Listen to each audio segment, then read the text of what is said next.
भोलेनाथ ने अपना त्रिशूल उठाया, बोले इसने तो अपराध किया है, अनाधिकारी बन के कथा सुनिए। सुखदेव जी को लगा बाबा हमारे ऊपर त्रिशूल चलाई देंगे, तो एक उड़ान भरी और कैलाश से बद्रीनाथ की ओर सुखदेव जी दौड़े दौड़े चले आए। अब पीछे भोलेनाथ और आगे सुखदेव जी। बद्रीनाथ धाम में भगवान वेद व्यास की धर्म पत्नी माता बिटिका देवी उवासी ले रही थी और बड़ा मुख खुला। उवासी लेते समय सुखदेव जी को और कुछ तो समझ में आया नहीं, कहां जाऊं कहां छुपूं। सो माता बिटिका देवी जब उवासी ले रही थी तो उवासी के माध्यम से ही जब मुख खुला तो सुखदेव जी माता बिटिका देवी के मुख के द्वारा माता बिटिका देवी के गर्भ में प्रवेश कर गए।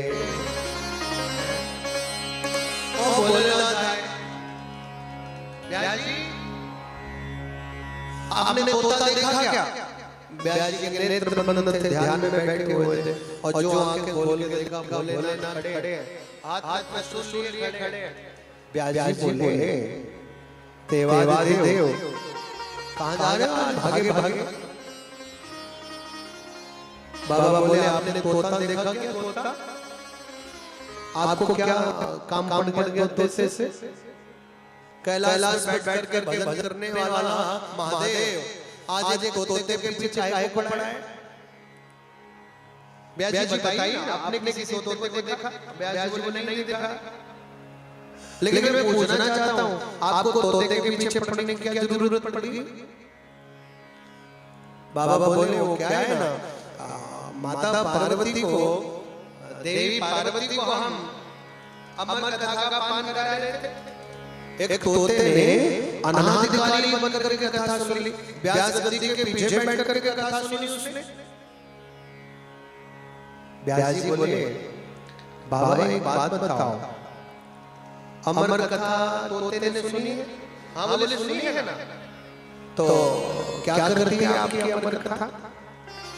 बोले बाबा बोले अमर करती है ना। व्यास जी बोले तोते ने सुन ली? हाँ बोले सुन ली, तो तोता भी तो अमर हो गया होगा ना। आप त्रिशूल लिए किसके पीछे दौड़ रहे हो? बाबा बोले अरे राम राम राम, हम तो ये भूल गए। जय हो भोलेनाथ। इसीलिए दुनिया को भोलानाथ कहती है। जिस तोते के पीछे अमर कथा का पान करने वाला तोता भी अमर हो गया होगा और उसी को मारने चले हो। क्या है ब्यास जी? उसने अनाधिकारी बन के कथा सुनी, इसलिए उस दंड देने के लिए आया। आपको अगर मिले तो उसको आप जरूर सुनाना कि जैसे उसने सुनी है आगे चल के और किसी को ना सुनाए। बोलो जय श्री कृष्ण। बाबा चले गए कैलाश और माता बिटिका देवी के घर में माताओं बहनों मेरे सुखदेव जी महाराज 9 महीने तक नहीं, 18 महीने तक नहीं, 12 वर्षों तक अपनी माता बिटिका देवी के घर में रहे। माता कहती बेटा बाहर आ जाओ, नहीं आऊंगा। बेटा बाहर आ जाओ, नहीं आऊंगा। क्यों नहीं आओगे? माँ मुझे माया पकड़ लेगी, इसीलिए बाहर नहीं आऊंगा। जिस मलमूत्र के भांड में हमको 9 महीने में रोना पड़ा, चीखना पड़ा, चीत्कार कर रहे थे हम, कीड़े मकोड़े हम लोग नोच रहे थे, उसी गर्भाशय में भगवान शिवदेव 12 वर्षों तक रहे। गर्भ को ही मंदिर बना लिया। गर्भ में ही भगवान शिवदेव ने भगवान के नाम को लेना प्रारंभ किया। भगवान नाम का उच्चारण करते हैं, वेद के मंत्रों का उच्चारण करते हैं। ब्यास जी बड़े गौर से सुनते हैं वेद मंत्रों की ध्वनि। देवी बिटिका देवी गर्भ से बाहर निकल गई। ब्यास जी कहते बेटा बाहर आ जाओ। आवाज आती है नहीं आऊंगा। क्यों? बोले माया पकड़ लेगी। जब तक स्वयं भगवान प्रकट होकर के नहीं कहेंगे तुम्हें मेरी माया नहीं पकड़ेगी तब तक बाहर नहीं आऊंगा। ब्यास जी तो स्वयं भगवान है। ब्यास जी ने कहा पुत्र मैं स्वयं भगवान ही हूँ, मैं तुमको वचन देता हूँ मेरी माया तुमको नहीं पकड़ेगी, तुम बाहर आ जाओ, तुम्हारी माता को कष्ट होता है पुत्र, बाहर आओ। ठीक 12 वर्षों के बाद माताओं बहनों बंधुओं भगवान सुखदेव इस धरती पर भागवत की गंगा बहाने के लिए, भगवान नाम के प्रचार करने के लिए हमारे तुम्हारे जैसे पामर जीवों को भगवान की ओर ले जाने के लिए, हम जैसे पतितों के ऊपर कृपा करने के लिए श्री सुखदेव जी महाराज अपनी माता बिटिका देवी के गर्भ से 12 वर्षों के बाद इस धरती पर प्रकट हुए बंधुओं। ठीक 12 वर्ष। बोलो सुखदेव भगवान की। बाहर आए, नाल छेदन संस्कार भी नहीं हुआ, नाल को कमर में लपेट लिया और माता को छोड़ करके, पिताजी को छोड़ करके वन की ओर जाने लग गए। एक बार को भी पलट करके नहीं देखा माता को और पिता को। माता कहती है बेटा एक बार मेरी गोद में तो आते, एक बार मुझे अपना मुख तो दिखाते, पलट के नहीं देखते। व्यास जी बार बार कहते पुत्रेति पुत्रेति, हे पुत्र हे पुत्र, एक बार अपने पिता से गले से लग के मिल तो लेते, हृदय से तो लग जाते। व्यास जी बहुत पीछे पीछे भागे, लेकिन वापस लौट करके सुखदेव जी नहीं आए। कंदरा में बैठ करके, गुफा में बैठ करके भगवान सुखदेव ने भगवान के नाम का अखंड नाम जप करना आरंभ किया। ऐसे हैं भागवत के प्रवक्ता भगवान सुखदेव, ऐसे हैं सदगुरु, ऐसे हैं परमहंसों के आचार्य भगवान सुखदेव, धर्म परव्राजकाचार्य भगवान सुखदेव। बोलो सुखदेव भगवान की, सदगुरुदेव भगवान की। बिना सदगुरु के माताओं बहनों बंधुओं बिहारी जी से कैसे मिलना है, भगवान की ओर कैसे जाना है, हमें कभी कोई मार्गदर्शन मिल ही नहीं सकता। सदगुरु की कृपा हो, सदगुरु की प्रेरणा हो, तभी हमें भगवान के चरणों में आश्रय मिल सकता है, अन्यथा नहीं। सदगुरु ही हमारी भगवान के चरणों में शरणागति करा सकते हैं। ईश्वर के और जीव के बीच में कोई बोध तत्व है, कोई ज्ञान तत्व है, तो वह सदगुरु है। ईश्वर से जीव का मिलन कराने वाला तत्व कोई है तो वो सदगुरु है। बोलो जय श्री कृष्ण। और जिनको सदगुरु मिले हैं बे, और जिनको नहीं मिले हैं बे, निरंतर भगवान से प्रार्थना करिए। जिनको मिल चुके हैं वो भी प्रभु से प्रार्थना करिए, हमारा मन हमारी बुद्धि सदगुरु के चरणों में लगी रहे। हे प्रभु, हम अपने सदगुरु की दी हुई प्रेरणा से सेवा करें, आपके चरणों में निरंतर ध्यान लगावें। और जिनको नहीं मिले हैं वे भगवान से प्रार्थना करें, हे प्रभु मुझे भी ऐसा कोई सदगुरु मिले कि आपके चरणों से मेरे मन की डोरी को बांध दे और मेरे जीवन को आपके चरणों में समर्पित कर दे। आओ मेरे साथ मिलकर के गाओ। तीसरा बोलो सदगुरुदेव भगवान की जय। सब मिलके गाइएगा। मेरा तार प्रभु से जोड़े ऐसा कोई संत मिले,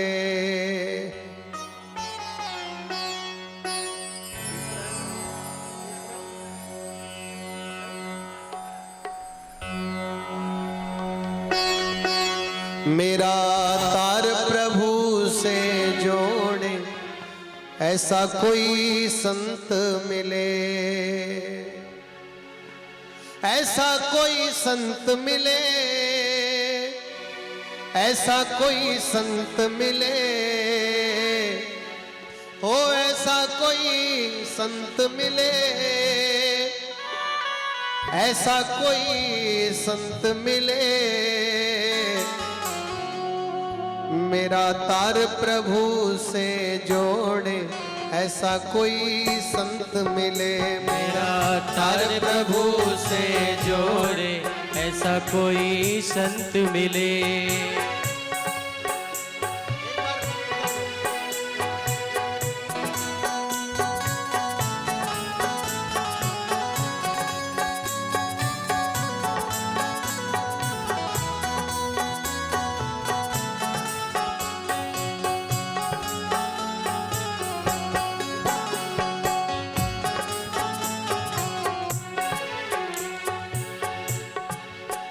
मेरा तार प्रभु से जोड़े ऐसा कोई संत मिले, मेरा तार प्रभु से जोड़े ऐसा कोई संत मिले, हो ऐसा कोई संत मिले, हो ऐसा कोई संत मिले, हो ऐसा कोई संत मिले, ऐसा कोई संत मिले। मेरा तार प्रभु से जोड़े ऐसा कोई संत मिले, मेरा तार प्रभु से जोड़े ऐसा कोई संत मिले।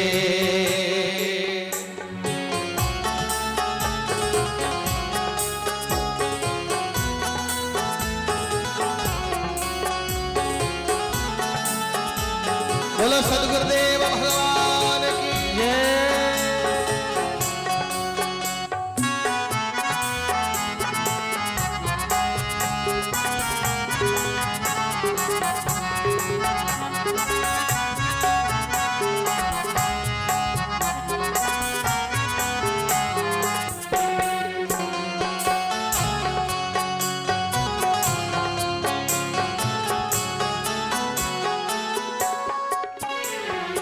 हो ऐसा कोई संत मिले, ऐसा कोई संत मिले, हो ऐसा कोई संत मिले, ऐसा कोई संत मिले। मेरा तार प्रभु से जोड़े ऐसा कोई संत मिले, मेरा तार प्रभु से जोड़े ऐसा कोई संत मिले। तार प्रभु से जोड़े ऐसा कोई संत मिले। टूटा तार हुआ अंधियारा, टूटा तार हुआ अंधियारा, टूटा तार हुआ अंधियारा, टूटा तार हुआ अंधियारा।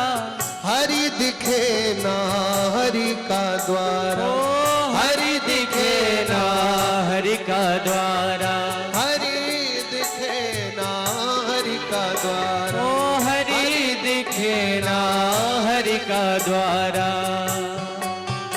मेरा बिछुड़ा मीत मिला दे, मेरा बिछुड़ा मीत मिला दे, ऐसा कोई संत मिले, मेरा बिछुड़ा मीत मिला दे, ऐसा कोई संत मिले। ओ मेरा तार प्रभु से जोड़े ऐसा कोई संत मिले, ओ मेरा तार प्रभु से सब जोड़े ऐसा कोई संत मिले। ओ ऐसा कोई संत मिले, ऐसा कोई संत मिले, ओ ऐसा कोई संत मिले, ऐसा कोई संत मिले। ओ मेरा तार प्रभु से जोड़े ऐसा कोई संत मिले। ओ मेरा तार प्रभु से जोड़े ऐसा कोई संत मिले। प्रेम से हाथ खड़े करके बोलो सद्गुरुदेव भगवान जय।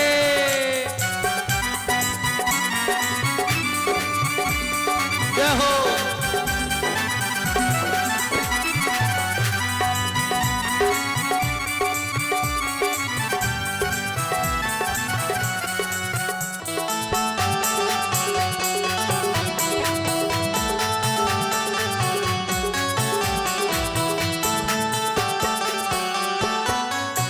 बाहर जितने भी लोग कुर्सियों पे बैठे हैं इनके हाथ नहीं चल रहे, ना मुंह चल रहा है ना हाथ चल रहे।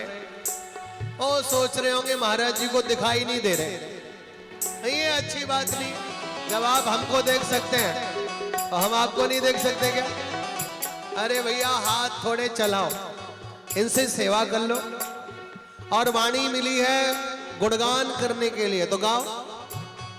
क्या बोलोगे?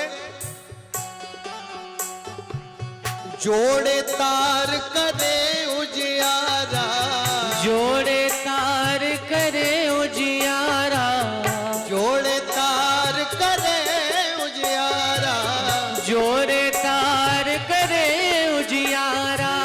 अंतर में ना रहे अंधियारा, ओ अंतर में ना रहे अंधियारा, अंतर में ना रहे अंधियारा, अंतर में ना रहे अंधियारा। मेरा आत्म रूप लखा दे, मेरा आत्म रूप लिखा दे ऐसा कोई संत मिले। ओ मेरा आत्म रूप लखा दे ऐसा कोई संत मिले। मेरा तार प्रभु से जोड़े ऐसा कोई संत मिले। ओ मेरा तार प्रभु से जोड़े ऐसा कोई संत मिले। ओ ऐसा कोई संत मिले, ऐसा कोई संत मिले। ओ ऐसा कोई संत मिले, ऐसा कोई संत मिले। मेरा मेरा ओ मेरा तार प्रभु से जोड़े ऐसा कोई संत मिले। ओ मेरा तार प्रभु से जोड़े ऐसा कोई संत मिले। बोला गुरुदेव भगवान की जय हो।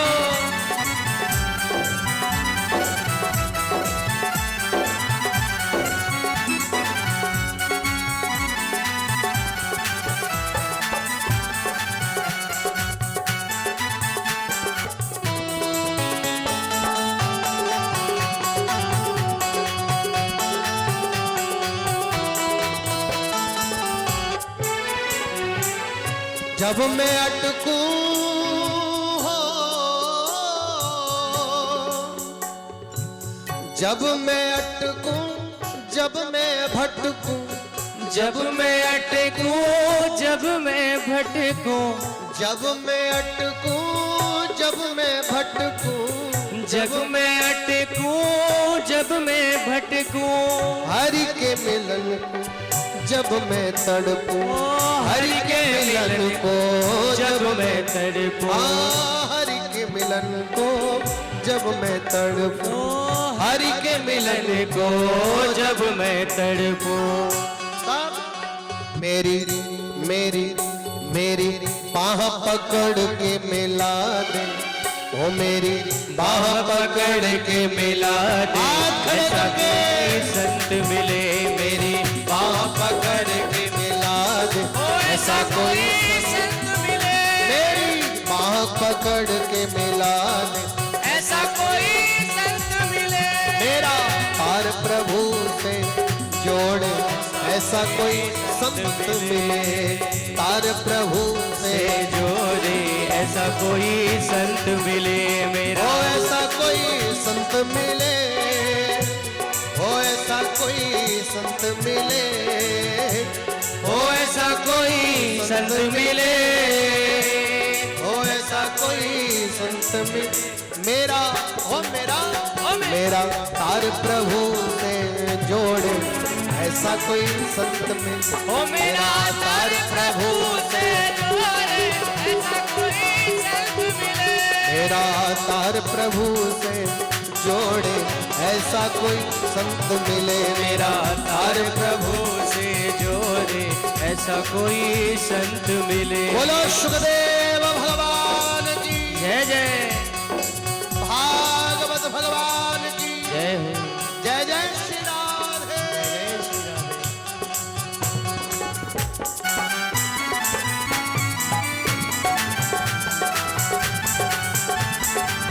जय हो।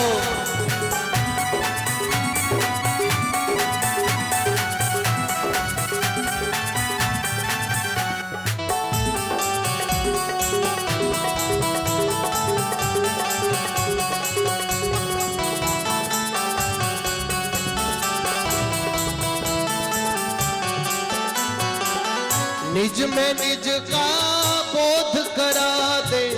निज में निज का बोध करा दे। निज में निज का बोध करा दे। निज में निज का बोध करा दे। हर पाप हरि हर से मिला दे। ओ हरि पाप हरि हर से मिलाने। हरे पाप हरि हर से मिला। हरे पाप हरि हर से मिला दे। मेरी सीधी बात करा दे। ओ मेरी सीधी बात कौन करा। कौन चाहता है सीधी बात बिहारी जी से हो? कौन कौन चाहता है? अगर चाहते हैं तो हाथ ऊपर और प्रेम से कहिए मेरी सीधी बात करा दे। ओ मेरी सीधी बात करा दे। ऐसा कोई संत मिले। मेरी सीधी बात करा दे। ऐसा कोई संत मिले। मेरी सीधी बात करा दे। ऐसा कोई संत मिले। मेरी सीधी बात करा दे। ऐसा कोई संत मिले। ओ ऐसा कोई संत मिले। ऐसा कोई संत मिले। ओ ऐसा कोई संत मिले। ऐसा कोई संत मिले। मेरा ओ मेरा मेरा तार हरि से जोड़े ऐसा कोई संत मिले। ओ मेरा तार हरि से जोड़े ऐसा कोई संत मिले। मेरा तार हरि हरि से जोड़े ऐसा कोई संत मिले। मेरा तार प्रभु से जोड़े ऐसा कोई संत मिले। मेरा तार प्रभु से जोड़े ऐसा कोई संत मिले। ऐसा कोई संत ओ मिले। ऐसा कोई संत मिले। ओ ऐसा कोई संत मिले। ऐसा कोई संत मिले। ओ ऐसा कोई संत मिले। ओ ऐसा कोई संत मिले।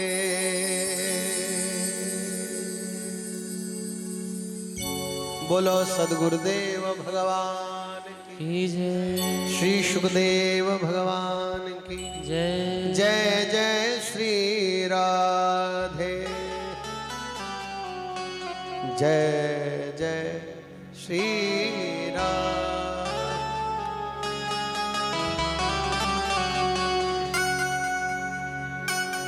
भागवत के प्रवक्ता भगवान सुखदेव को हम और आप बार बार हाथ जोड़ करके वंदन करते हैं। और माताओं बहनों, आगे भगवान वेदव्यास ने महात्म में जो कथा प्रारंभ होती है उस कथा को आगे बढ़ाया। नैमिषे सूतमासीन मविवाद्य महामतिम कथामृतरसास्वाद कुशलः शौनको ब्रवीत्। नैमिषे सूत मासीना।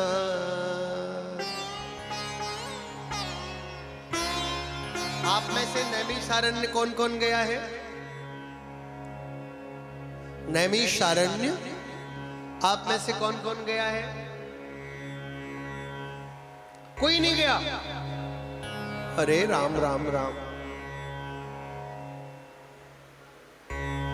अच्छा, आपने अपने मायके में कितनी बार गई हैं? कोई गिनती नहीं। रिश्तेदारियों में भी बहुत गए होंगे, जाते ही है, जाना ही पड़ता है महाराज। नैमिषारण्य में हमारा कौन रिश्तेदार बैठा है समझ जाएंगे। लेकिन नैमिषारण्य में हमारे लिए बहुत कुछ है। नैमिषारण्य की परम पावन भूमि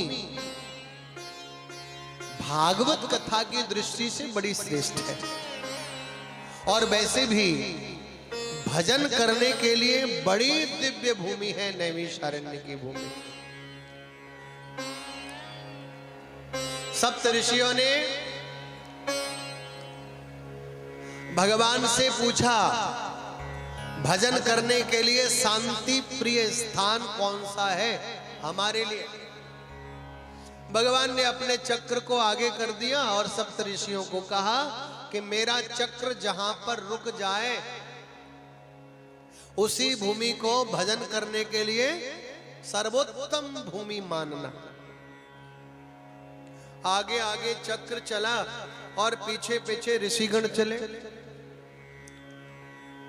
ये लखनऊ के पास में सीतापुर जिला पड़ता है।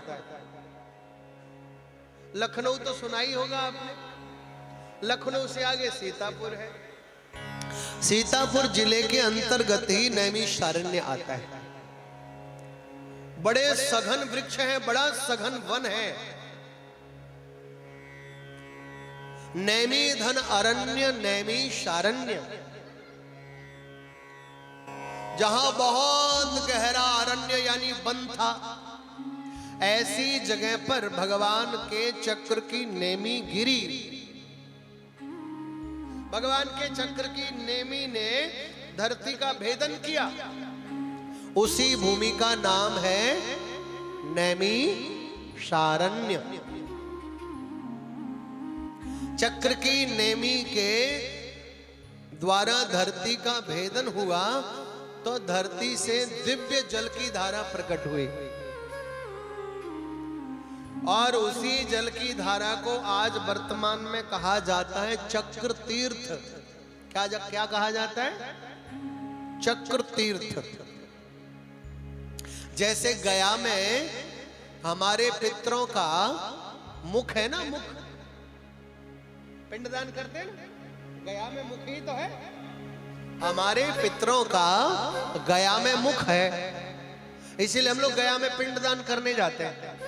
लेकिन आपको रहस्य की बात बतलाऊं, नैमिषारण्य में हमारे पितरों का उदर है। क्या है? पेट है। नैमिषारण्य में उदर है, गया में मुख है। तो ऐसी नैमिषारण्य की परम पावन भूमि जो भजन करने के लिए दिव्य है, उत्तम है, सर्वोत्तम है, ऐसी नैमिषारण्य की परम पावन भूमि में 88,000 शौनकादिक ऋषि विराजमान। और इन्हीं 88,000 शौनकादिक ऋषियों के बीच में 16 वर्ष के श्री सूत जी महाराज आए। कौन आए? सूत जी महाराज। पूरी भागवत की कथा निकल जाती है, परंतु ये नहीं पता चल पाता कि सूत जी कौन थे और शौनकादिक ऋषि कौन थे।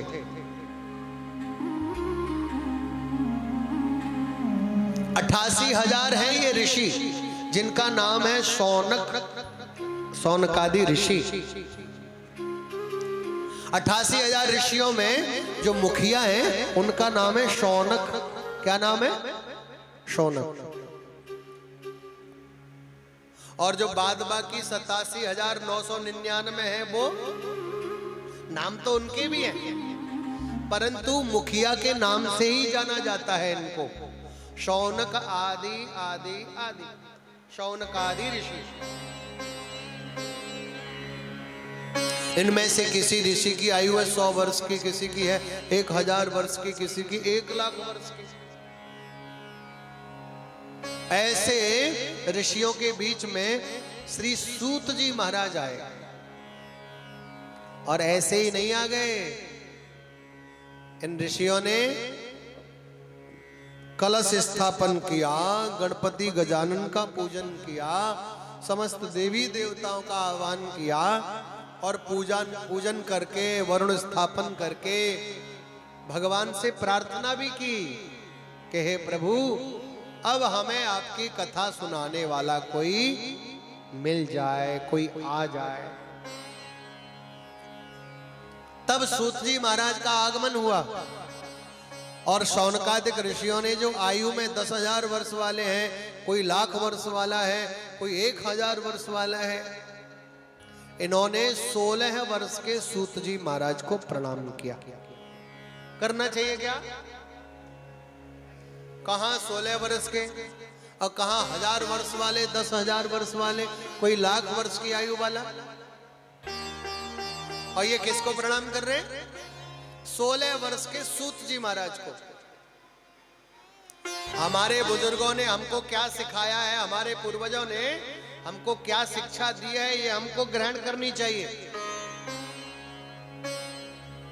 हमें प्रणाम किसको करना चाहिए, हमें वंदन किसका करना चाहिए, ये हमारे महापुरुषों ने हमको प्रेरणा दी, शिक्षा दी। अच्छा, वैसे उम्र के हिसाब से अगर देखा जाए तो सूत जी को इन ऋषियों के चरणों में प्रणाम करना चाहिए, क्योंकि उम्र में बड़े हैं। वो ऐसा नहीं है कि ये ज्ञानी ध्यानी नहीं है, या फिर भगवान का नाम नहीं लेने वाले, या ध्यान नहीं करते, तप नहीं करते।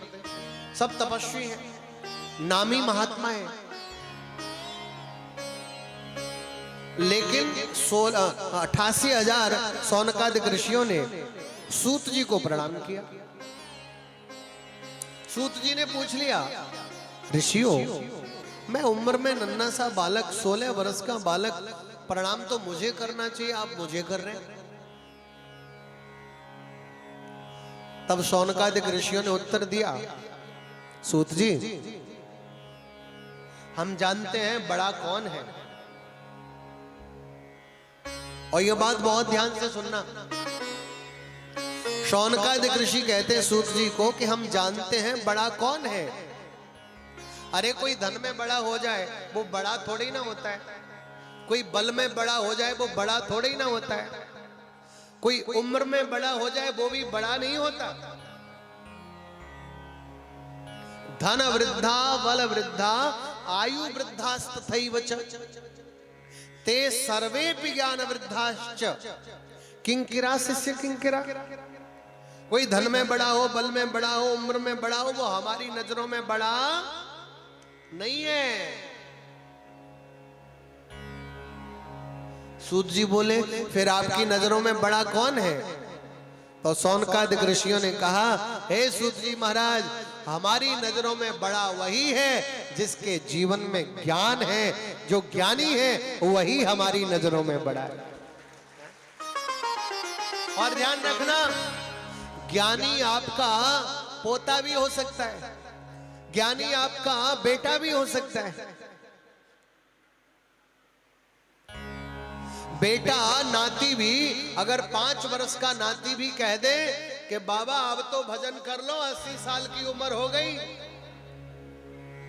तो उसको तुरंत अपना गुरु मान लेना चाहिए और उसको प्रणाम करना चाहिए, क्योंकि जो अकल 80 साल में नहीं आई वो अकल उसको 5 साल में ही आ गई। जो चेतना बुढ़ापे में भी नहीं आई वह चेतना उसमें 5 वर्ष की उम्र में आ गई। और ध्यान रखना, ज्ञानी की कोई उम्र नहीं होती है।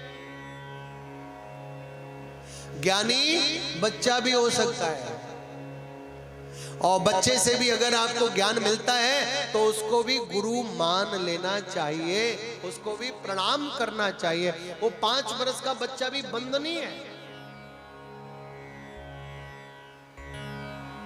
मैं प्राय एक बात कहता हूं, अगर हमको कुछ सीखना है, कुछ ज्ञान प्राप्त करना है, कहीं से भी हमको शिक्षा लेनी है तो कहीं से भी मिल सकती है, कहीं से भी।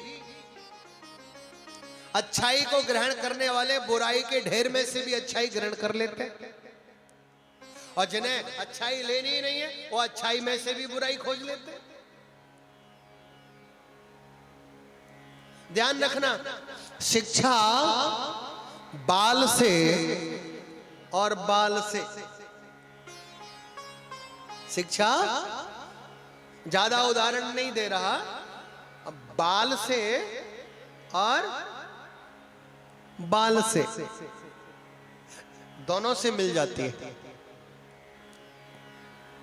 बाल से बच्चों से शिक्षा कम मिलती है। आप में से जितने भी यहां दादा बैठे हैं ना, कान खोल करके सुन लो। हाँ, यदि पोता नाती आपको बाबा बाबा कहने लग जाए तो किसी की प्रतीक्षा मत करना कि कोई आए और कहे कि अब तो बाबा जी है, जाओ अब तो बाबा जी बन जाओ। अगर नाती कहे बाबा बाबा बाबा तो हो जाओ बाबा, किसी और के कहने की प्रतीक्षा मत करना।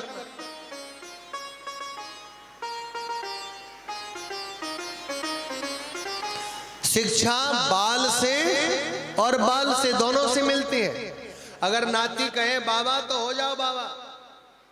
एक व्यक्ति बालक को लेकर के गोद में बड़े प्रेम से लाड कर रहा था, दुलार कर रहा था, और वो बच्चा बार बार कहे बाबा बाबा बाबा, वो व्यक्ति बड़ा खुश हो गया। महात्मा रास्ते से गुजरे, वो व्यक्ति महात्मा को देख के बोला महाराज इधर आओ। बोले कहो।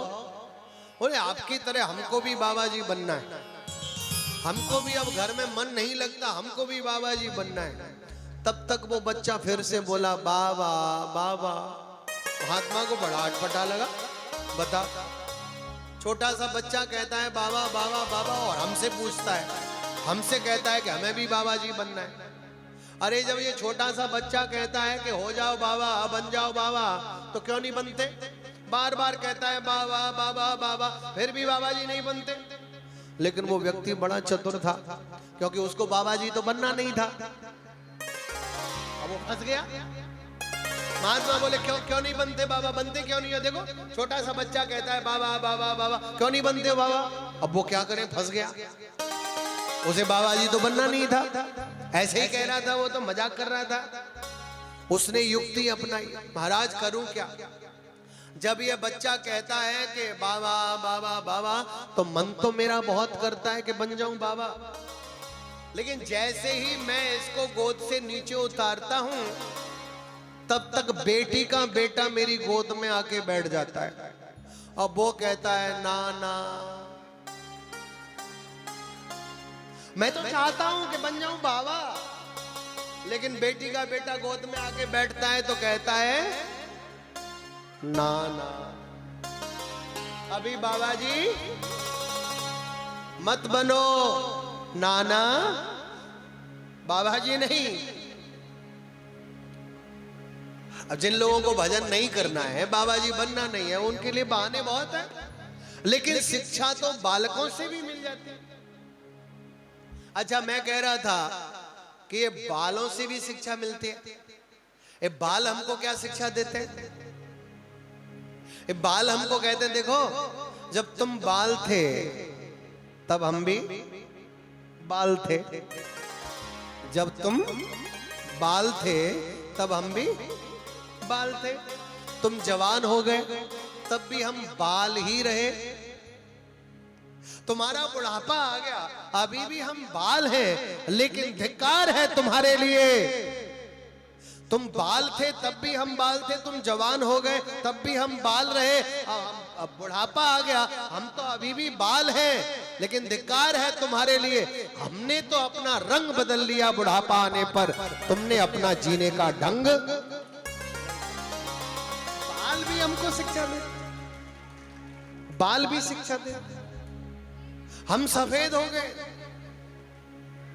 हमने रंग बदल लिया, पर तुमने अपने जीने का ढंग नहीं बदला।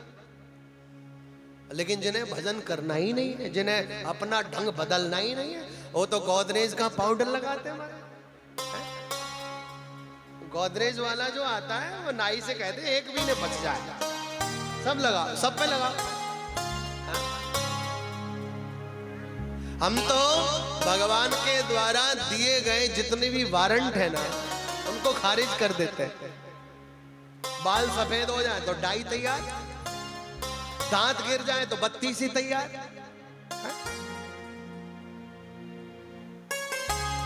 आंख खराब हो जाए तो चश्मा तैयार। अच्छा, ऑपरेशन करवा लेते हमारा। लेकिन ध्यान रखिए, ज्ञान हमको कहीं से भी मिल सकता है। मेरा तात्पर्य यही है, सूत जी 16 वर्ष के हैं, शौनकादिक ऋषि प्रणाम कर रहे हैं। क्यों? क्योंकि सूत जी के भीतर करोड़ों सूर्यों के अंदर जो प्रकाश होता है, वैसा ही प्रकाश करने की सामर्थ्य है। इनके पास में ज्ञान है। हृदय में भरे हुए अंधकार को दूर करने के लिए इनके पास में ज्ञान रूपी प्रकाश है।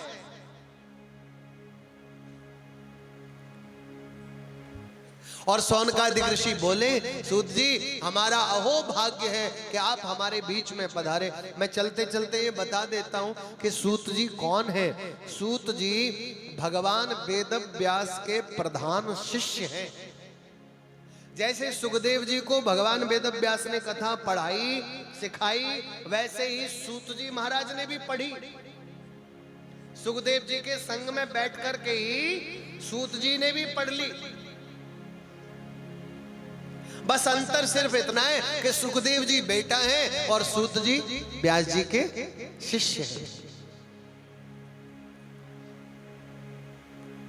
शौनकादिक ऋषि बोलते हैं, सूत जी कलयुग के प्राणियों का भव सागर से पार जाना कैसे सुलभ होगा, कैसे सहज होगा।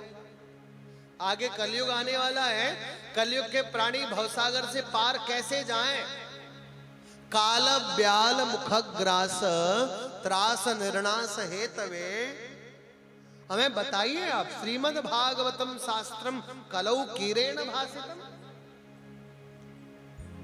काल रूपी सर्प के मुख में बैठे हुए जीव को अपना कल्याण कैसे करे, उसका कल्याण कैसे हो, वो भवसागर से पार कैसे जाए। काल रूपी सर्प ने अपना मुख खोल रखा है और हम उसके गाल के भीतर बैठे हैं। न जाने कब अपना मुंह बंद कर ले, कोई भरोसा है क्या? बोलो, गारंटी है किसी के पास? ये है हम लोगों की दशा।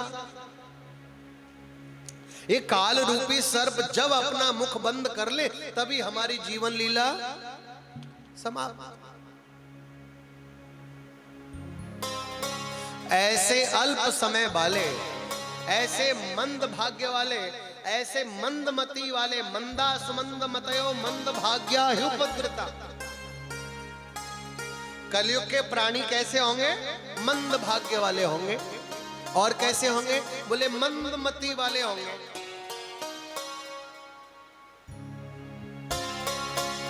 भाग्य भी इनका बड़ा जोरदार हो ऐसा नहीं होगा, बड़ा कमजोर भाग्य होगा, मंद भाग्य होगा, मंदमती होगी।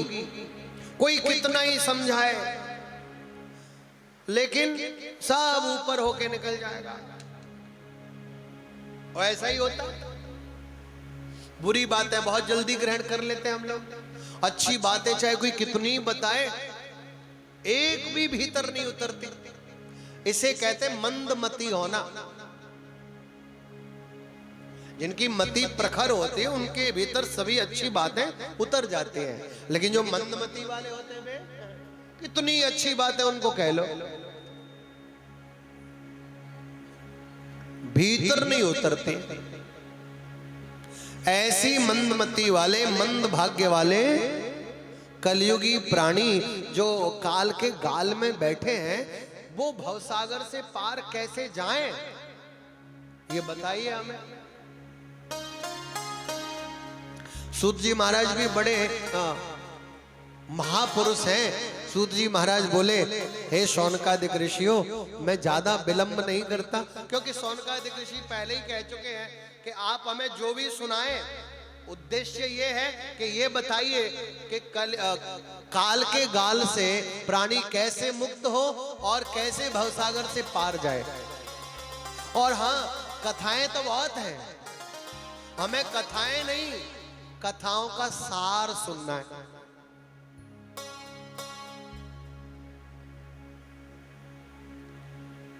कथाएं तो बहुत है, हरि अनंत हरि कथा अनंत, लेकिन हमें कथाएं नहीं, कथाओं का सार सुनना है।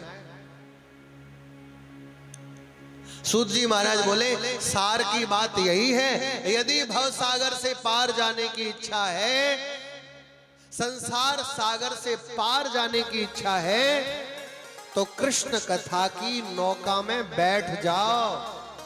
जो भागवत कथा की नौका में बैठ जाएगा वो भव सागर से पार हो जाएगा।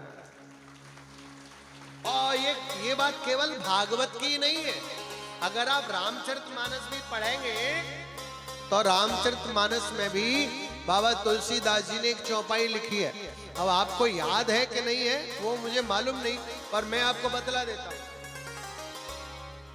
भव सागर चह पार जो पावा, भव सागर चह पार जो पावा, भव सागर मनवारे,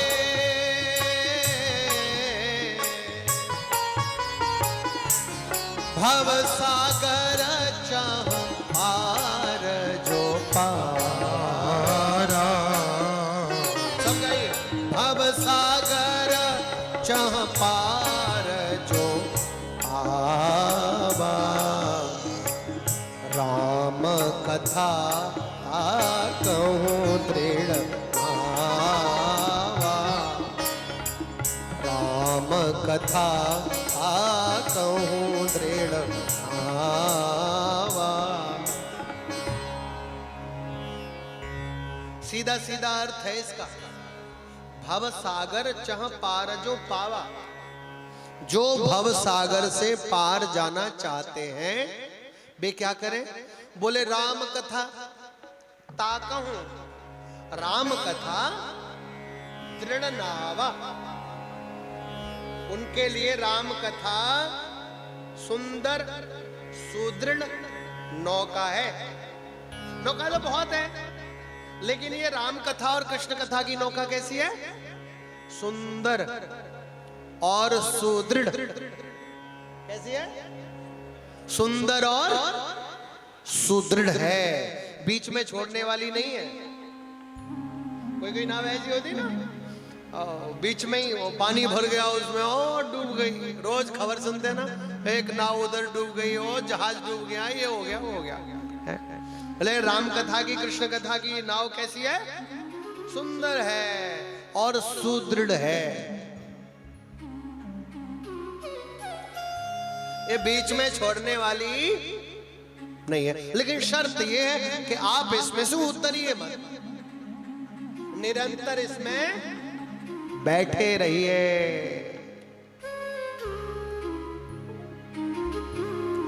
अच्छा, सही सही बताना, नाव जल में रहती है, लेकिन जल नाव में जल रहता है क्या? नाव जल में रहती है, लेकिन नाव में जल रहता है क्या? कुछ समझ में आ रहा है? जैसे नाव जल में रहती है, नाव में जल नहीं रहता, ठीक उसी प्रकार जो कृष्ण कथा का, जो राम कथा का गायन करते हैं, श्रवण करते हैं, वे संसार सागर में तो रहेंगे लेकिन संसार उनके भीतर नहीं रहेगा।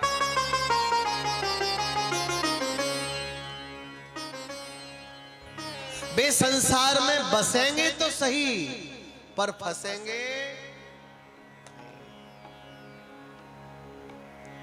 जो भवसागर से पार जाना चाहते हैं वो कृष्ण कथा की नौका में बैठ जाएं, वे भवसागर से पार हो जाएं। अच्छा सूत जी, क्या कोई भवसागर से पार गया?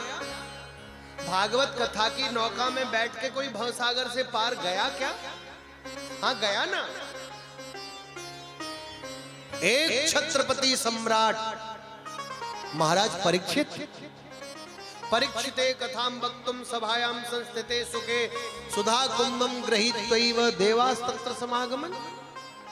जब सुखदेव जी महाराज परीक्षित को कथा सुनाने लगे थे, उस समय देवता अमृत का कलश लेकर के आए और सुखदेव जी को बोले आप अमृत परीक्षित को पिला दीजिए, कथा हमें सुना दीजिए। लेकिन परीक्षित जी ने अमृत के लिए मना कर दिया और सुखदेव जी ने देवताओं को फटकार लगाई। देवता अमृत का कलश लेकर के वापस चले गए। देवताओं को कथा नहीं मिली, परीक्षित जी को कथा सुनाई। 7 दिन तक कथा सुनी परीक्षित जी ने, तो 7वें दिन कथा के प्रभाव से परीक्षित जी महाराज को भगवान के धाम की प्राप्ति हुई, भगवान की प्राप्ति।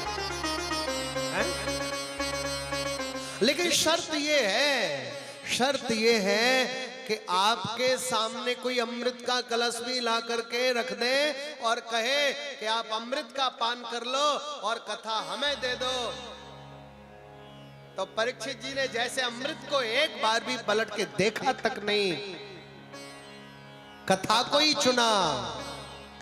ऐसा नहीं बैठ गए कथा में और आपको किसी ने लालच दे दिया और बढ़िया जगह बैठाएं तुम्हें, हाथ जोड़ लो।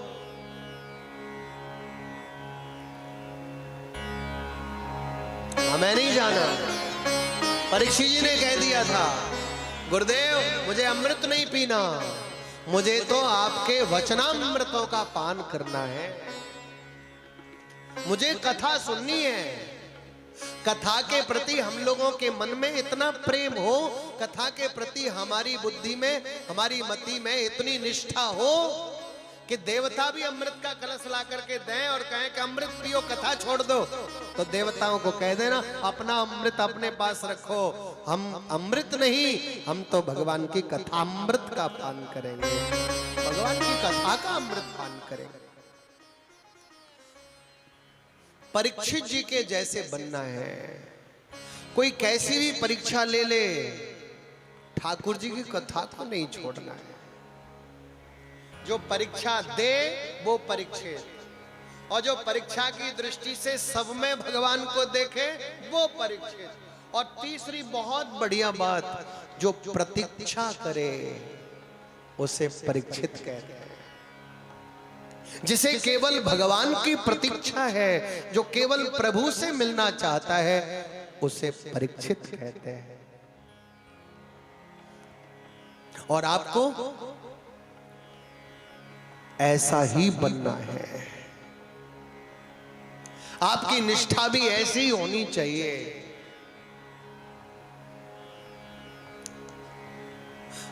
कुछ भी मिले, कथा से बढ़कर के नहीं। कैसी भी समस्याएं आए लेकिन कथा नहीं छूटे। ये परीक्षित जी ने हमको संदेश दिया।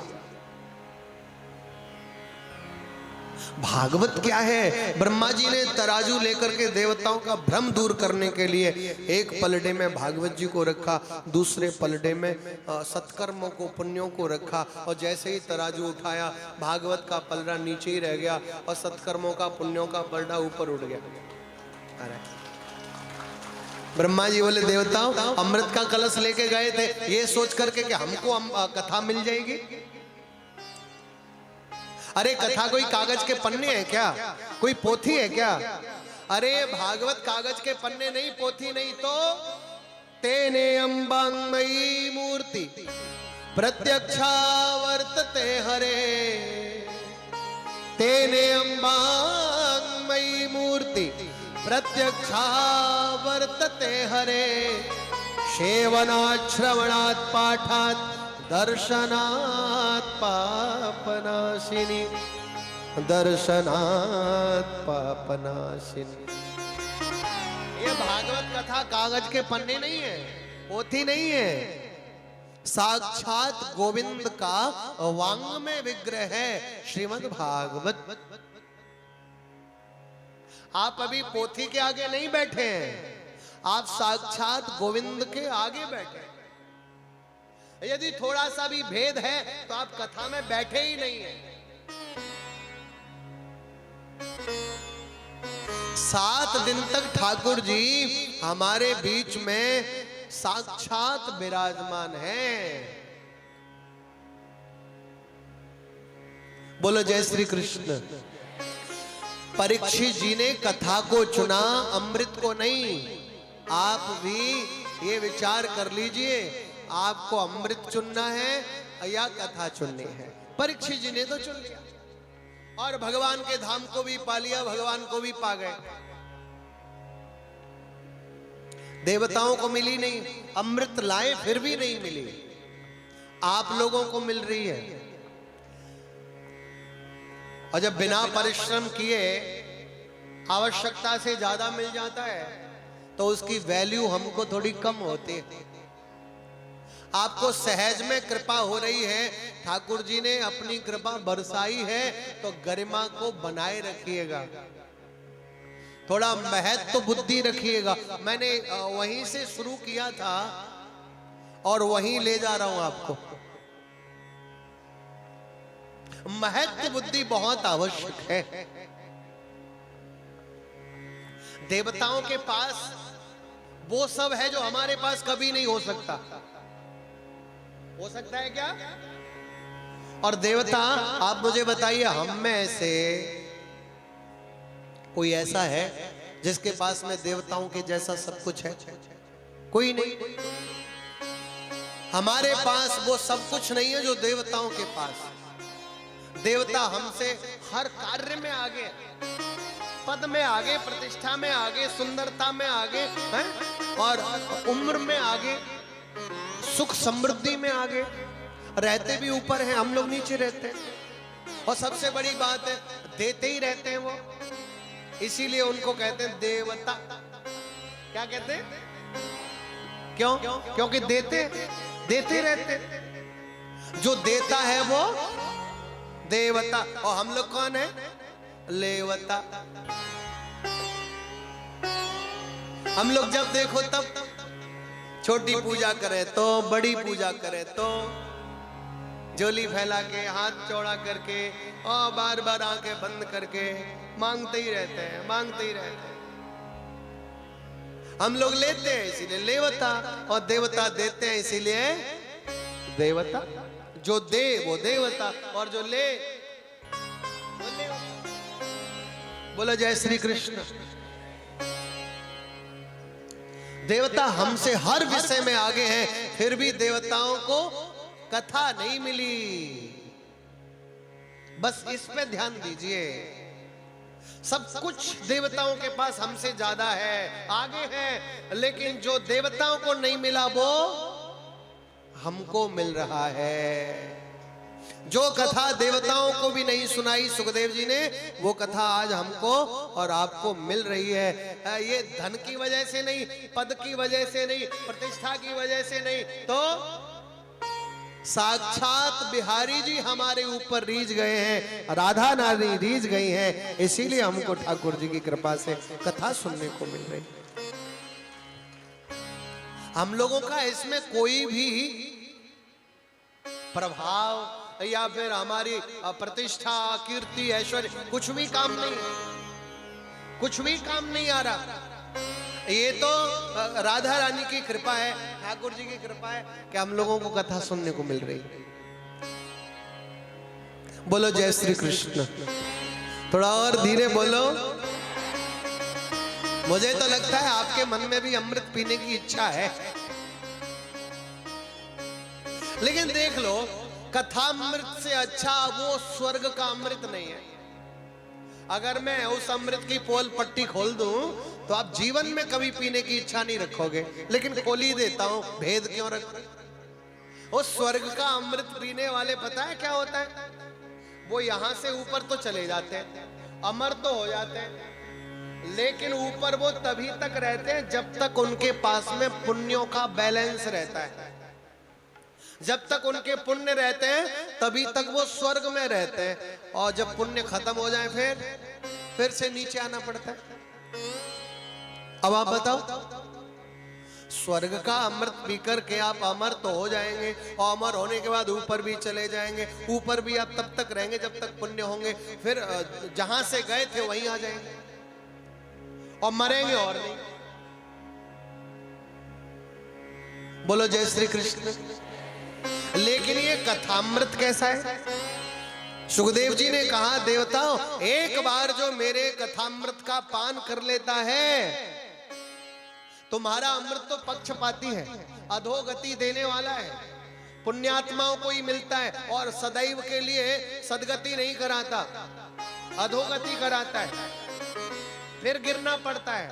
लेकिन मेरा कथामृत एक बार जो पी लेता है, वो एक बार ऊपर चला जाता है तो वापस फिर नीचे कभी नहीं आता। ये कथामृत का प्रभाव है।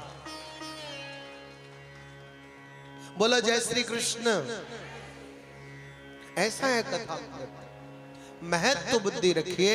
हम लोगों को कृपा करके ठाकुर जी ने दिया है, राधा रानी ने दिया है, तो ये 7 दिन हमको तन को पवित्र करने के लिए तो मिले ही हैं, मन को पवित्र करने के लिए विशेष मिले हैं, क्योंकि मन ही बंधनों का मूल कारण है, और ये मन कथा से ही पवित्र हो सकता है, निर्मल हो सकता है।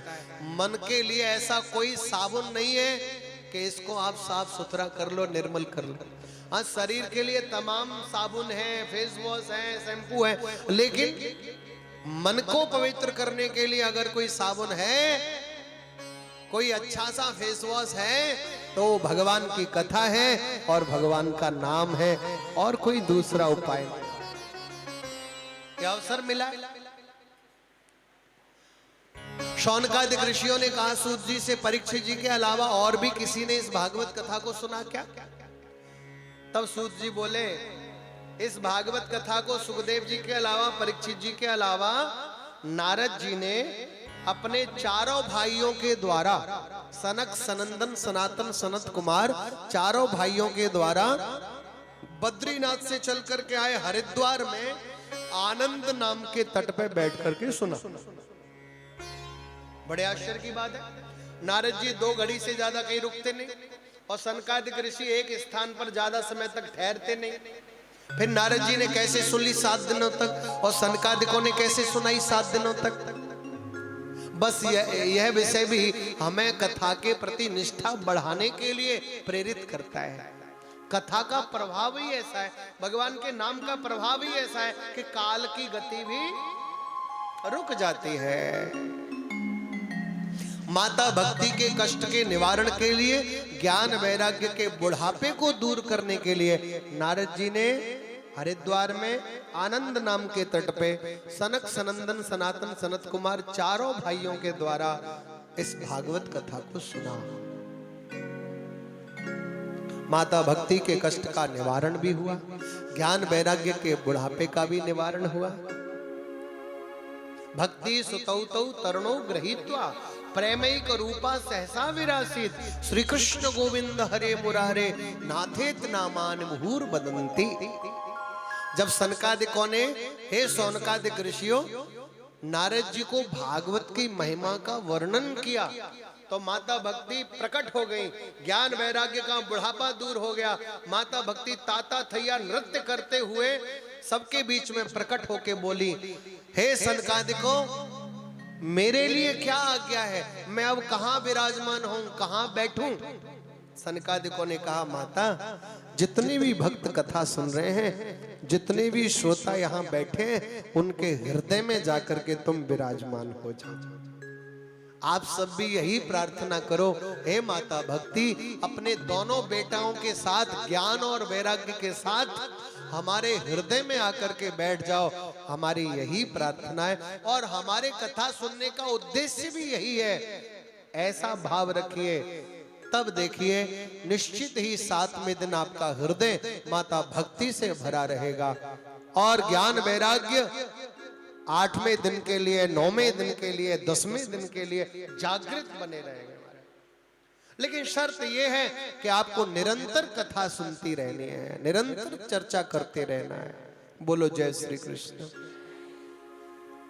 सनकादिक ऋषियों ने कहा, नारद भक्ति तो कष्ट से मुक्त हो ही जाती है, ज्ञान वैराग्य का बुढ़ापा तो दूर हो ही जाता है, लेकिन नारद बड़े बड़े पापियों का भी भागवत कथा के श्रवण से उद्धार हो जाता है।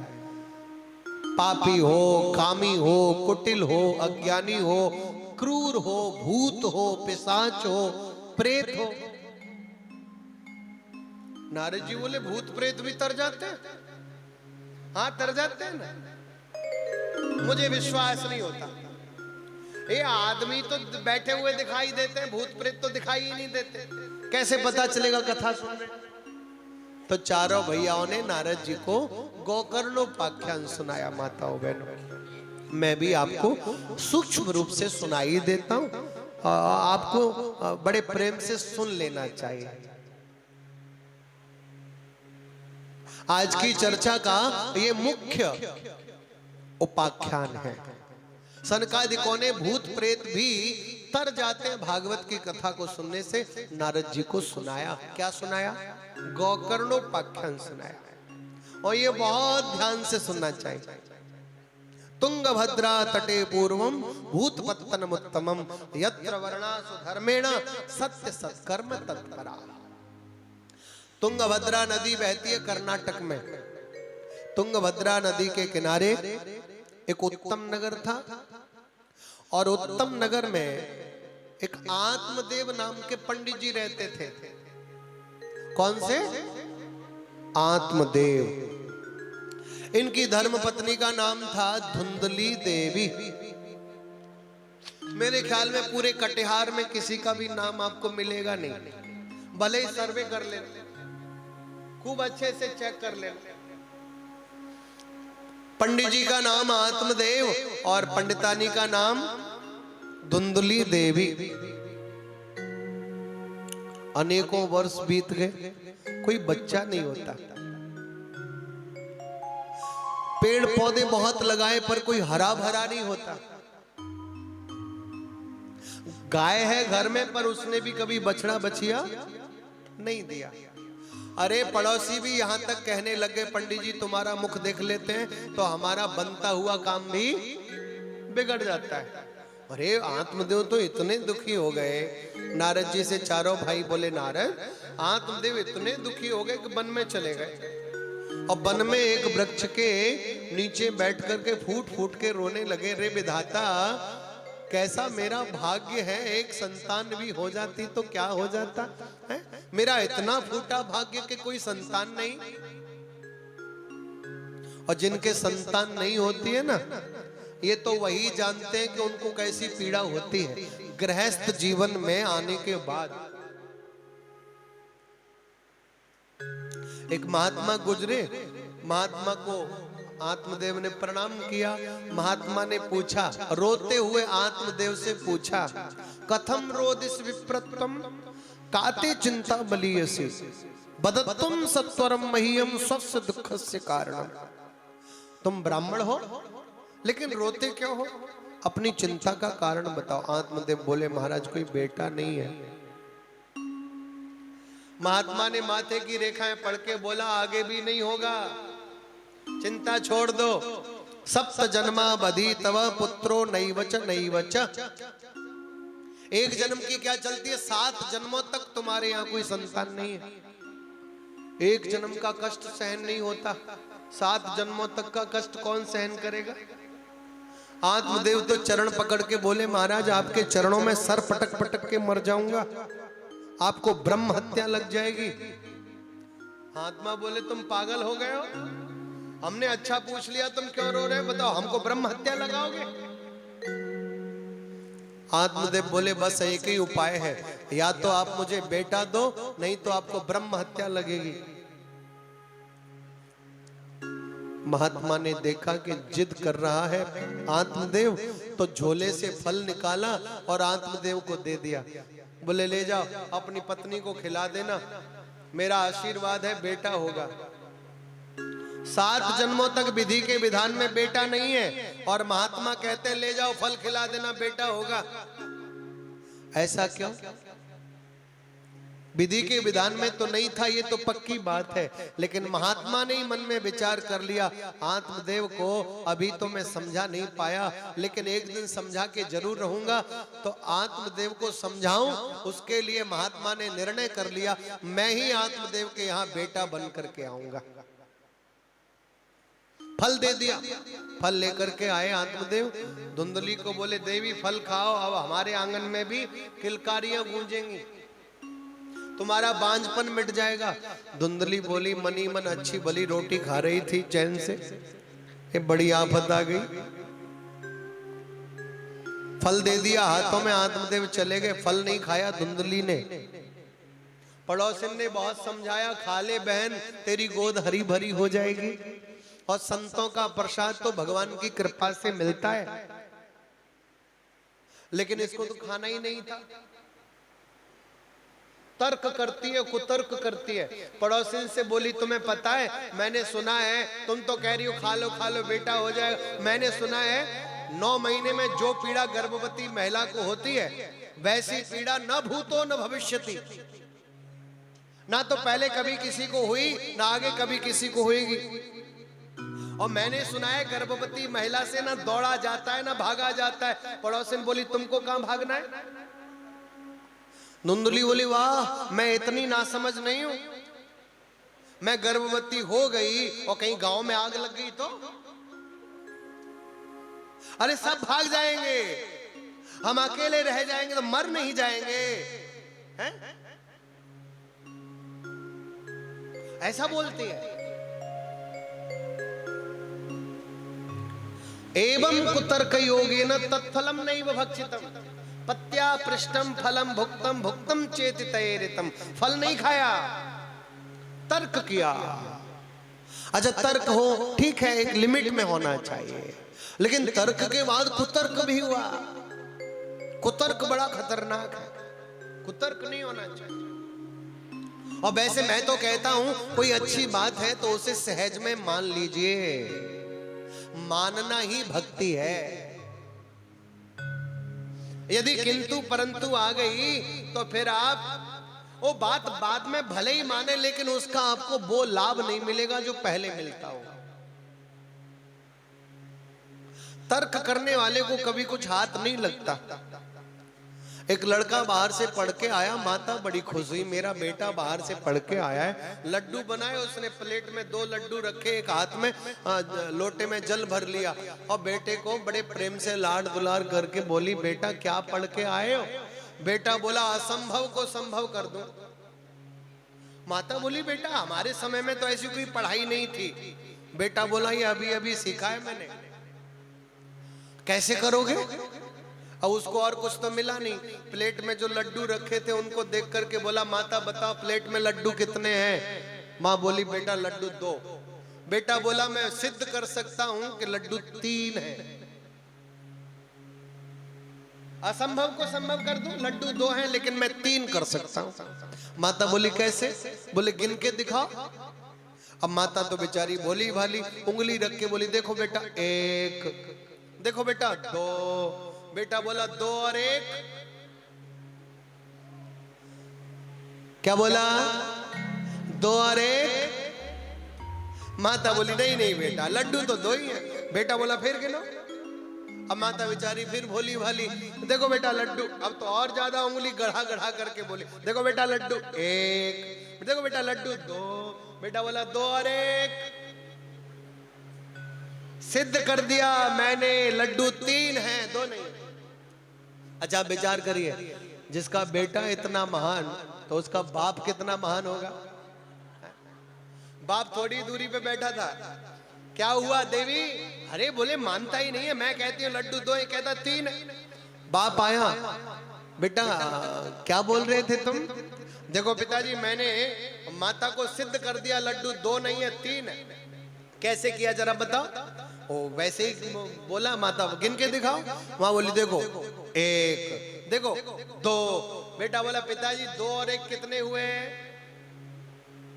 पिताजी बोला हाँ बेटा बिल्कुल ठीक बात, लड्डू 3 है ना? हाँ मैंने सिद्ध कर दिया लड्डू 3 है। पिताजी बोला हम भी 3 है, लड्डू 3 है तो हम भी 3 है। अच्छा बेटा एक काम करते हैं, एक लड्डू तेरी माता ले लेती है, एक लड्डू मैं ले लेता हूं, अगर तीसरा है तो वो तू ले। एक लड्डू माता ने ले लिया, एक पिताजी ने ले लिया। पिताजी बोले बेटा तीसरा है तो तू ले ले। अब बताओ क्या मिला? अच्छे भले 2 मिल रहे थे, एक भी नहीं मिला। तर्क किया तो एक भी नहीं मिला। तर्क करने से कुछ हासिल नहीं होता, और तर्क के बाद को तर्क हो तब तो और ज्यादा हानि हो जाती है। बोलो जय श्री कृष्ण। धुंधली ने फल नहीं खाया। दूसरे दिन छोटी बहन आई, छोटी बहन के कहने पर फल गाय को खिला दिया, खुद 9 महीने तक नाटक करके बैठ गई। छोटी बहन ने कह दिया बेटा मेरे यहाँ होने वाला है, तू मुझे धन दे देना, मैं बेटा दे दूंगी।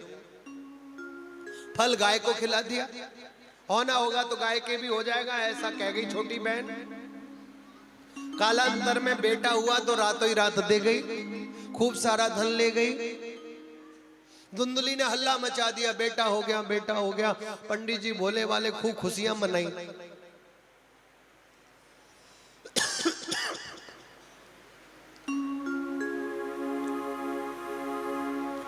पंडित जी बोले हमारा नाम है आत्मदेव, तो हम अपने बेटे का नाम रखेंगे परमात्मा देव। धुंधली बोले अच्छा जी अच्छा, 9 महीने पेट में हमने रखा और नाम आप रखेंगे? कान खोल के सुन लो, हमारा नाम है धुंधली तो हमारे बेटे का नाम होगा धुंधकारी। क्या नाम होगा? हाँ माताओं बहनों, 3 महीने बाद गौशाला से कुछ दौड़ दौड़ करके बच्चे आए, पंडित जी से बोले पंडित जी जय हो, पंडित जी की जय हो। क्या हुआ? अरे बोले भगवान देते हैं तो छप्पर फाड़ के देते हैं, चमत्कार हो गया। आज तक आपकी गौशाला में आपकी गाय ने कोई बछड़ा बछिया नहीं दिया था, और आज पंडित जी हमने अपनी आंखों से देखा, संपूर्ण शरीर मानव के जैसा है और कान उसके गाय के जैसे हैं। आपकी गाय ने सुंदर से मानव पुत्र को जन्म दिया। दौड़ करके पंडित जी आए और आत्मदेव ने गाय से उत्पन्न हुए पुत्र का नाम, कर्ण गाय के जैसे थे, गाय से उत्पन्न हुआ तो नाम गोकर्ण रख दिया। बोलो गोकर्ण जी महाराज की। दोनों बालक बड़े हुए, एक विख्यात हुआ और एक कुख्यात हुआ। माताओं बहनों, धुंधकारी ने स्वर्ग जैसे घर को नरक बना दिया, बर्तन तक बेच दिए। आत्मदेव रोने लग गए, इससे अच्छा तो होता ही नहीं, होते ही मर जाता तो ठीक था। गोकर्ण जी को मौका मिल गया, और ये गोकर्ण कोई और नहीं है, वही महात्मा है जिन्होंने पहले समझाया था भगवान कोई बेटा मान लो, क्या करोगे बेटा मांग करके? नहीं माने थे आत्मदेव, और आज जब रोने लगे तो फिर समझाया। 3 श्लोकों में गोकर्ण जी ने आत्मदेव को समझाया। इसको गोकर्ण गीता कहते हैं। आत्मदेव वन में चले गए, और माताओं बहनों, धुंधली को भी एक दिन धुंधकारी ने पकड़ लिया। मंगलसूत्र उतारो नहीं तो तुम्हारा गला दबा दूंगा मैं। धुंधली ने कहा मैं तुम्हें भस्म कर दूंगी। मानो बहुत बड़ी तपस्विनी है, बोलती तो बहुत है, लेकिन इसने सोच लिया मेरे कहने से कुछ नहीं होगा, एक न एक दिन ये मुझे मार ही डालेगा, इसके हाथों से मरूं अच्छा है मैं खुद ही मर जाऊं। रात्रि के समय में घर छोड़ करके निकल गई और कुएं में गिर गई। अकाल मृत्यु हो गई, प्रेत योनि में गिर गई। धुंधकारी ने वैश्याओं को घर में लाके रख लिया। वैश्याओं ने भी एक दिन धुंधकारी को रस्सियों से जकड़ दिया, जलते हुए अंगारे इसके मुख में भर दिए और धुंधकारी की भी अकाल मृत्यु हो गई, प्रेत योनि में चला गया। बहुत ध्यान से सुनना, आग लगा के मर जाए, जहर खा के मर जाए, दुर्घटना में मर जाए, फांसी लगा के मर जाए, हैं? जो समय से पहले अपनी मृत्यु को गले लगाता है उसे अकाल मृत्यु कहते हैं। और अकाल मृत्यु से जो जाता है वो प्रेत योनि में जाता है, भूत योनि में जाता है, पिशाच योनि में जाता है। भैया जीवन बड़ा अनमोल है, ये धन से नहीं खरीदा जा सकता। इस अनमोल जीवन की कद्र करो। कभी भी आत्महत्या जैसा पाप करने की महाराज सोचना भी नहीं। कभी मन में विचार भी आ जाए, परेशान होके मैं तो मर जाऊंगी, माताएं मैंने बहुत बोलती हैं, थोड़ा घर में लड़ाई झगड़ा हो जाए मैं चली जाऊंगी, मैं ये कर लूंगी, मैं वो कर लूंगी।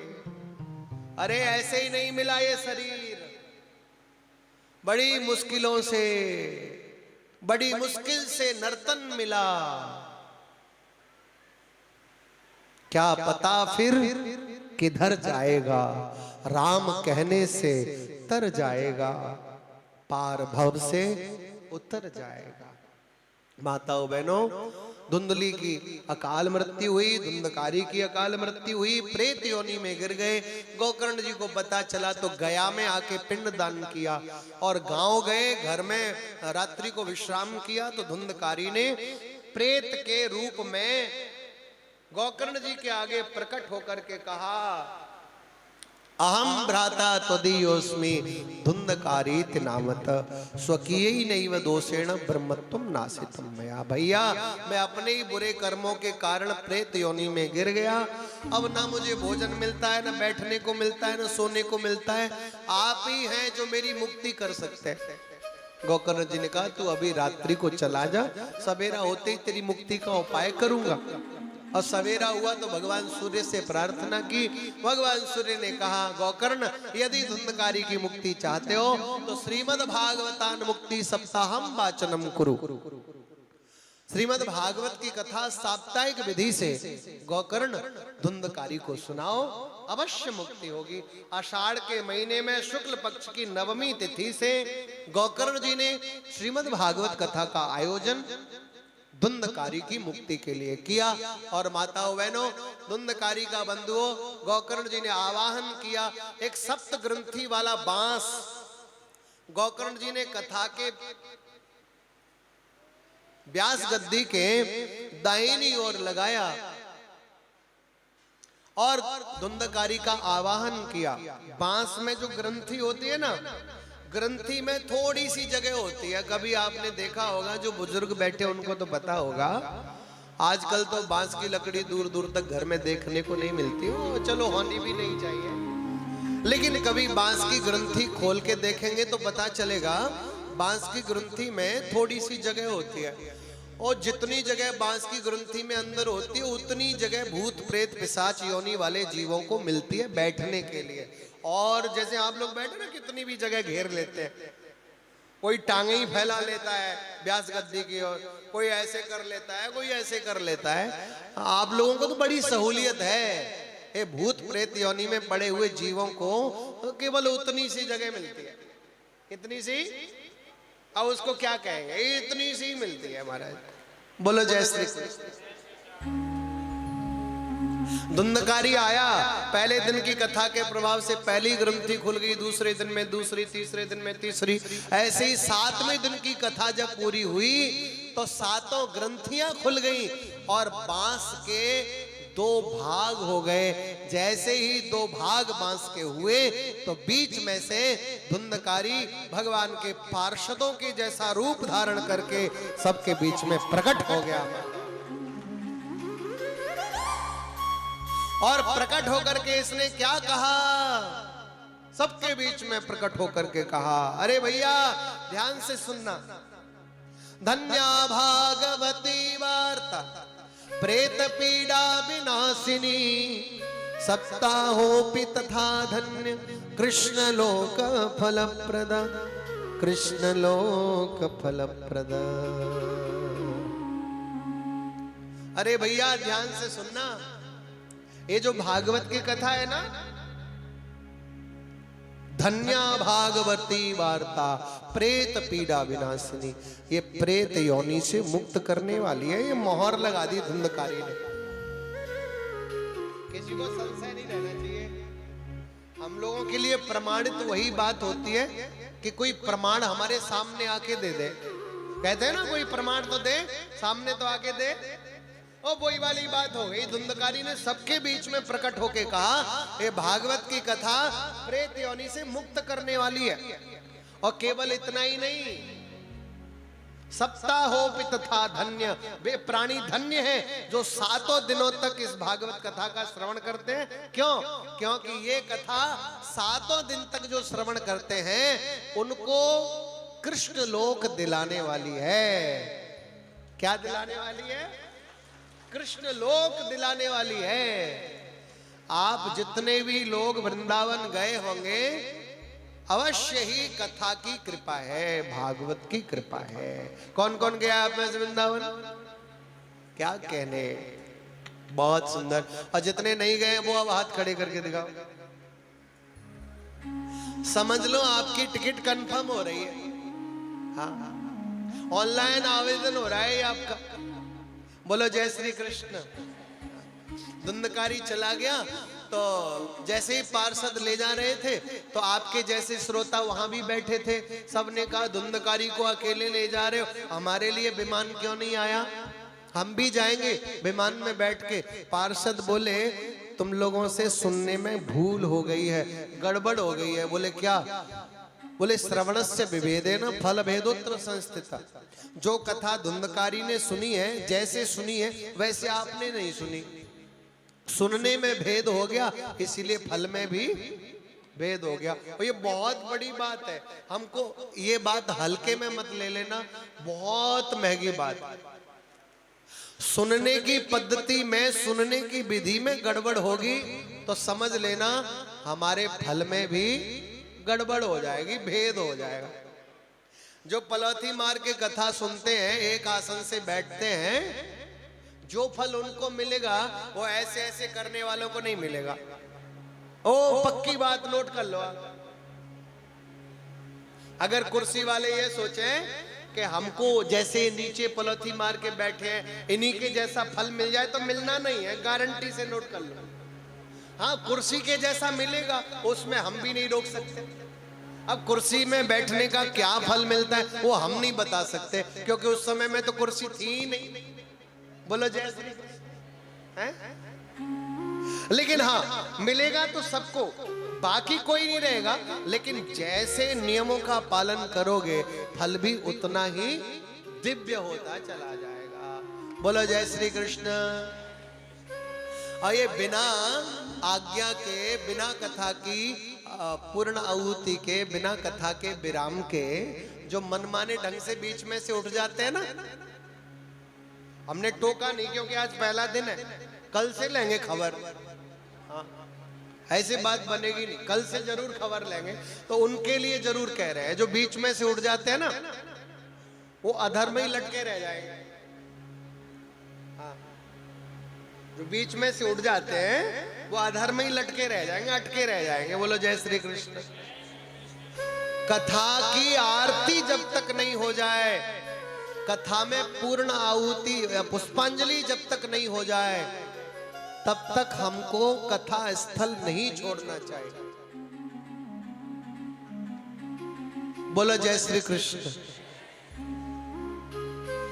कथा की आरती हो जाए और पुष्पांजलि हो जाए और प्रसाद जब मिलने लग जाए तब प्रसाद लेके प्रणाम करके जाना चाहिए, उससे पहले नहीं।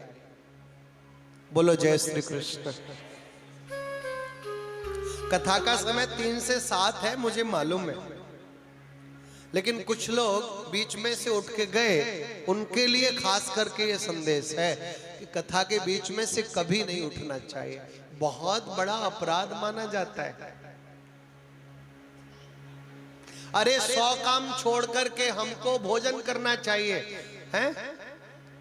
1000 काम छोड़ करके हमें तीर्थ यात्रा करनी चाहिए और करोड़ों कार्य छोड़ करके हमें भगवान की कथा सुननी चाहिए। महाराज करोड़ों कार्य छोड़, ये कथा की महिमा है। करोड़ों कार्य छूटे लेकिन कथा नहीं छूटनी चाहिए। लेकिन श्रोता तो श्रोता होते हैं भैया। धन्य है गोकर्ण जी के समय में जो श्रोता थे, उन्होंने हाथ जोड़ के कहा, गोकर्ण जी हमसे अपराध हुआ है, हमारी कमियां रही हैं, अभी विमान नहीं आया तो कोई बात नहीं, हम दोबारा कथा सुनेंगे, हमारे लिए भी विमान आना चाहिए। तब गोकर्ण जी ने श्रावण के महीने में दोबारा कथा सुनाई और 7वें दिन हजारों श्रोताओं के लिए हजारों विमान आकाश में मंडराने लगे। एक एक श्रोता विमान में बैठ करके भगवान के धाम को गया। देवता बोले, प्रभु आपने श्रोताओं के लिए तो विमान भेजा, गोकर्ण के लिए क्या भेजा? भगवान बोले, देवताओं मैं गोकर्ण के लिए विमान नहीं भेजूंगा, गोकर्ण के लिए मैं स्वयं जाऊंगा और गोकर्ण को अपनी गोद में बिठा करके लाऊंगा।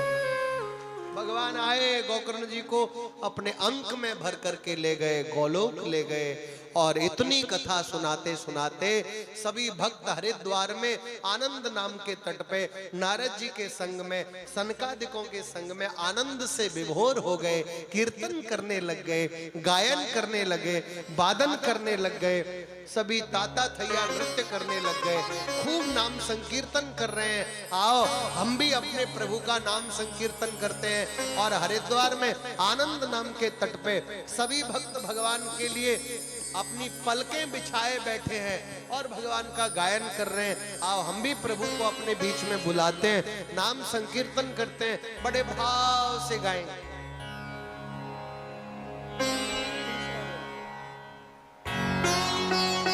श्री वृंदावन बिहारी लाल की जय, श्री राधा रानी की जय। हरि शरणम हरि शरणम हरि शरणम हरि शरणम हरि शरणम हरि शरणम हरि शरणम हरि शरणम। सब गाइए। हरि शरणम हरि शरणम हरि शरणम हरि शरणम। यही एक मंत्र प्यारा है, हरि शरणम हरि शरणम। यही एक मंत्र प्यारा है, हरि शरणम हरि शरणम। लगा लो प्रेम से नारा, हरि शरणम हरि शरणम। लगा लो प्रेम से नारा, हरि शरणम हरि शरणम। हो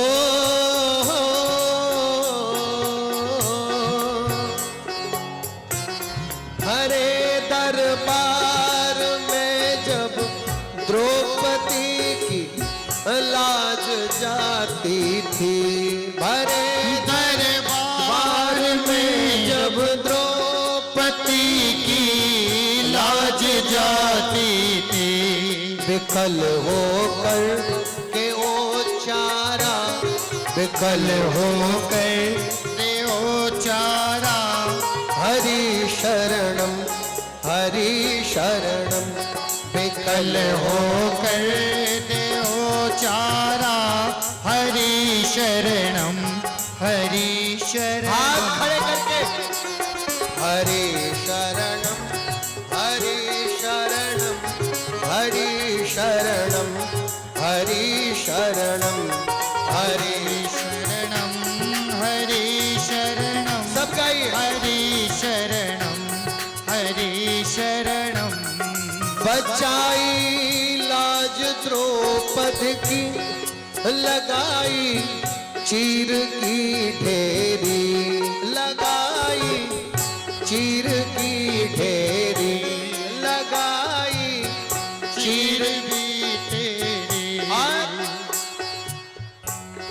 दुशासन खींच कर हारा, दुशासन खींच कर हारा।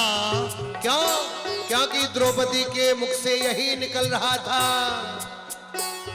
हरि शरणम हरि शरणम हरि शरणम हरि शरणम हरि शरणम हरि शरणम हरि शरणम हरि शरणम हरि शरणम हरि शरणम हरि शरणम हरि शरणम।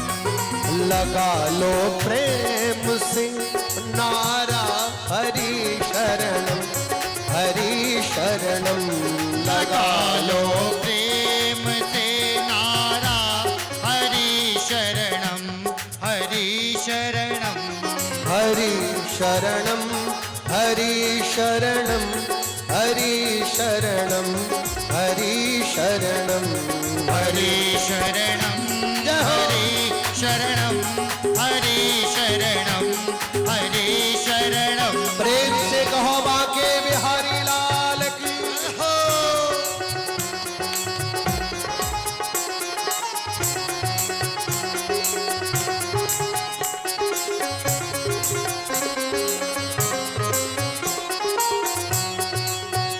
जय हो।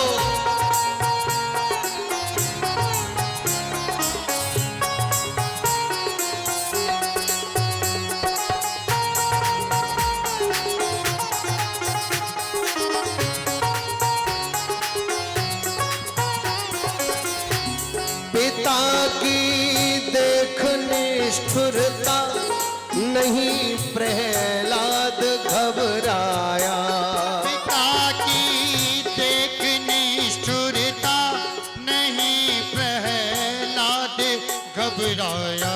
ओ नहीं प्रहलाद घबराया, नहीं प्रहलाद घबराया। और लगाया प्रेम से नारा, लगाया प्रेम से क्या नारा, हाथ खड़े करके, हरि शरणम हरि शरणम लगाया प्रेम से नारा, शरणम हरि शरणम। हाँ, यही एक मंत्र प्यारा है, हरि शरणम हरि शरणम। यही एक मंत्र प्यारा है, हरि शरणम हरि शरणम। आइए लगा लो प्रेम से नारा, हरि शरणम हरि शरणम। बोलो भागवत भगवान की जय हो।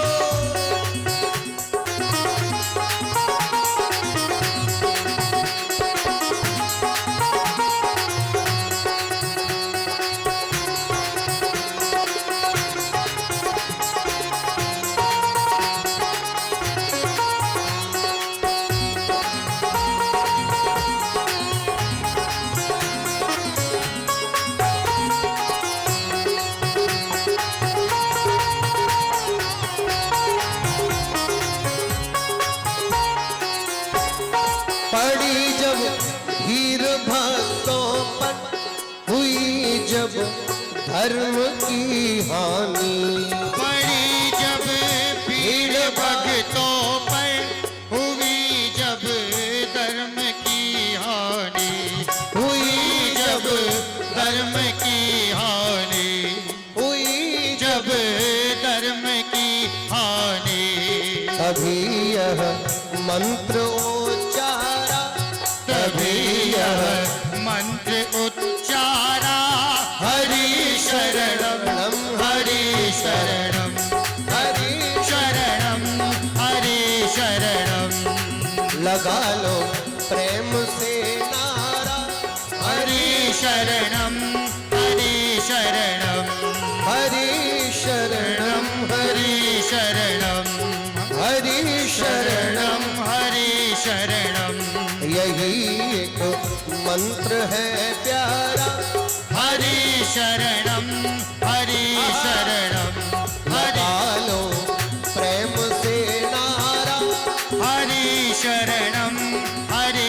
शरणम जय राधे राधे गोविंद गोविंद राधे राधे राधे गोविंद गोविंद राधे राधे राधे गोविंद गोविंद राधे राधे राधे गोविंद गोविंद राधे राधे राधे गोविंद गोविंद राधे अरे राधे राधे गोविंद गोविंद राधे जय राधे राधे गोविंद गोविंद राधे जय राधे राधे गोविंद गोविंद राधे जय राधे राधे गोविंद राधे जय राधे राधे गोविंद गोविंद राधे जय राधे राधे गोविंद राधे राधे राधे गोविंद गोविंद राधे राधे राधे गोविंद गोविंद राधे जय राधे राधे गोविंद गोविंद राधे जय राधे राधे गोविंद गोविंद राधे जय राधे राधे गोविंद गोविंद राधे जय राधे राधे गोविंद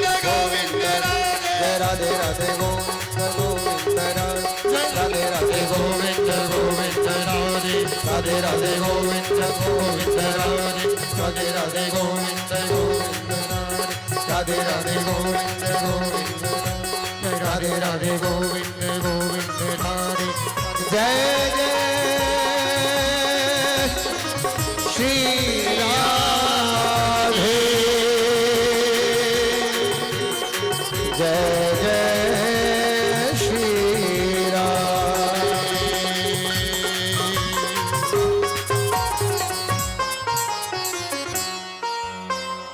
लगा लो प्रेम से नारा हरि शरणम हरि शरणम सभी भक्तों ने हरिद्वार में नाम संकीर्तन किया। ठाकुर जी प्रकट हुए। ठाकुर जी ने सबको आशीर्वाद दिया, वरदान दिया। क्या वरदान दिया?